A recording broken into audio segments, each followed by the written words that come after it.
52%. కూటమి ప్రభుత్వం పథకాలను నిలదీసేందుకే బాబు షూరిటీ మోసం గ్యారంటీ అంటూ కార్యక్రమాన్ని చేపట్టామని నంద్యాల వైసీపీ అధ్యక్షుడు కాటసాని రాంభూపాల్ రెడ్డి చెప్పారు. ఆత్మకూరు ఫంక్షన్ హాల్లో మాజీ ఎమ్మెల్యే శిల్పా చక్రపాణి రెడ్డి ఆధ్వర్యంలో సమావేశం జరిగింది.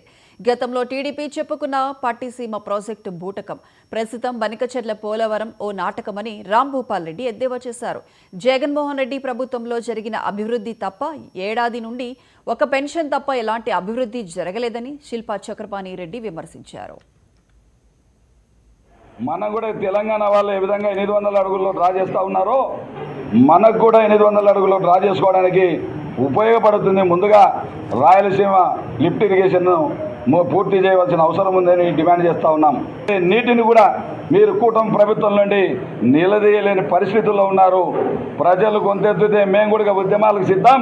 మీరు మోసం చేస్తే మేము ఊరుకునే ప్రసక్తి లేదు. మళ్ళీ ఉద్యమాలు మొదలు పెడతామని కూడా తెలియజేస్తూ ఉన్నాం.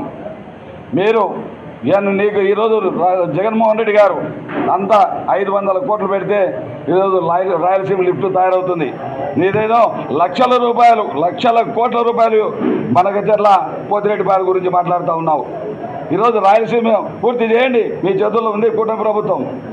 మీరు డిమాండ్ చేస్తూ ఉన్నాం మా పార్టీ తరఫున.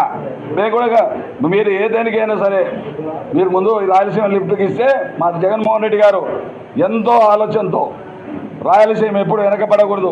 ఈ కూటమి ప్రభుత్వం వచ్చిన తర్వాత సంవత్సరంలో ఎంత ప్రజలు ఏదైతే సూపర్ సిక్స్లో మీకు తల్లికి వందనం కానీ, రైతు భరోసా కానీ, లేకుంటే శ్రీనిధి కానీ, ఇవన్నీ కూడా డబ్బులు నిరుద్యోగ వృత్తి, దీనివల్ల ఎంత నష్టపోయినారనేది ఆ కుటుంబాలకు చెప్పాలనే ఉద్దేశంతోనే, దాంతోపాటు జగన్మోహన్ రెడ్డి నుండి సంక్షేమ పథకాలను కూడా చేయని పరిస్థితిలో ఈ కూటమి ప్రభుత్వం ఉండడం జరుగుతుంది.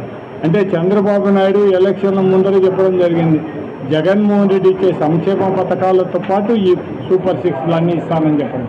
అంటే అవన్నీ ఎందుకు, జగన్మోహన్ రెడ్డి ఇచ్చే పథకాలు ఎందుకు పూర్తిగా అంటే ఎందుకు ఇవ్వలేకపోతున్నారనేది కూడా ప్రజలను తెలుగుదేశం నాయకులు నిలదీసి అడగడానికే మేము కూడా బాబు షూరిటీ మోసం గ్యారెంటీ అనే కార్యక్రమం కింద ప్రజల దగ్గరికి పోయి ఈ కూటమి ప్రభుత్వంతో ఎంత నష్టపోయినారని ప్రజలకు తెలియజెప్పాలనే ఉద్దేశం.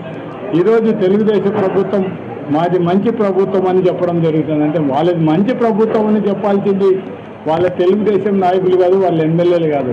అంటే మనకు అసోసియేషన్ రాష్ట్ర అధ్యక్షులు, కార్యదర్శులు ఎన్నిక